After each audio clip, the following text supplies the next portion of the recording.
Hello किसान भाइयों, कैसे हैं आप। हम उम्मीद करते हैं आप अच्छे होंगे। तो किसान भाइयों, 2025 में क्या आप भी कम पानी वाली गेहूं की वैरायटी लगाना चाहते हैं जिससे कम से कम सिंचाई हो सके। तो किसान भाइयों, ये वैरायटी उन क्षेत्रों के लिए बहुत ही महत्वपूर्ण उपयोगी है जिन क्षेत्रों में पानी की कमी है, या फिर कंक्रीट वाले क्षेत्रों में, या फिर शुष्क क्षेत्रों के लिए, जैसे राजस्थान, मध्य प्रदेश, या फिर अन्य कई ऐसे राज्य हैं जिनमें पानी की किल्लत है, या फिर पश्चिमी उत्तर प्रदेश में कई क्षेत्र ऐसे आते हैं जिसमें पानी की किल्लत है और कुछ ढलान वाली भूमियां हैं। उस क्षेत्र के लिए ये वैरायटी काफ़ी अच्छी, ये वैरायटी का नाम है VH1402। ये काफ़ी अच्छी और पॉपुलर वैरायटी है। किसान भाइयों, आप इसको लगा सकते हैं। इसमें सिंचाई 2 से 3 सिंचाई की आवश्यकता इसमें पड़ती है और 2 से 3 सिंचाई में ही ये हमारी वैरायटी पककर तैयार हो जाती है। तो किसान भाई, सबसे पहले हम बात कर लेते हैं कि इसका लगाने का सही समय क्या रहता है।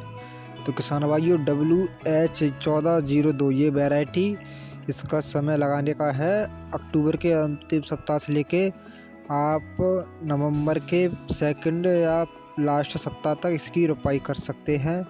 इसका सही समय यही रहता है। और किसान भाई, इसकी बीज मात्रा की हम बात करें 1 एकड़ के लिए, तो किसान भाई आप इसके बीज 8 किलोग्राम से लेके 9 किलोग्राम पर बीघे के हिसाब से इसका बीज बिजाई करें। अब बात आती है किसान भाइयों की इसकी पहली सिंचाई कब करनी चाहिए हमें। तो किसान भाइयों, इसकी पहली सिंचाई 28 दिन से लेकर 35 दिन के बीच में पहली सिंचाई कर देनी चाहिए। और किसान भाइयों, दूसरी सिंचाई यानी जो लास्ट सिंचाई है, उसकी सिंचाई की अवस्था लगभग आपको किसान भाइयों 75 से 80 या 85 दिन पर करनी है। किसान भाइयों, इतने में ही ये 2 सिंचाइयों में ही पक जाती है, या फिर एक सिंचाई और कर सकते हैं इसमें। वो सिंचाई आपको करनी है 90 से 95 दिन पर।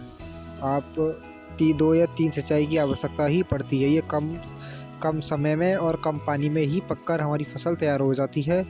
और किसान भाई, इसकी जो लंबाई है लगभग 90 सेंटीमीटर से लेकर 95 सेंटीमीटर तक ही बढ़ पाती है।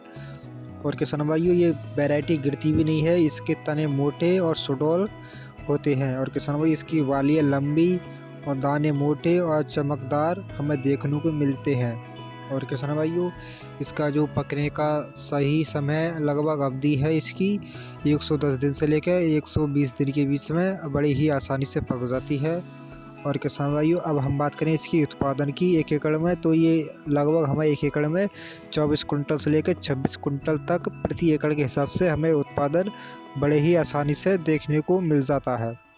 तो किसान भाइयों, आपको हमारी जानकारी सही और सटीक लगी हो तो हमारे चैनल को सब्सक्राइब कर लें और अन्य किसानों तक हमारी वीडियो को शेयर करें। और साथ में ये भी बताएं कि आप हमारी वीडियो को किस शहर, गांव, ज़िला से देख रहे हैं। तो किसान भाइयों, आज के लिए इतना ही। मिलते हैं नेक्स्ट वीडियो में। धन्यवाद।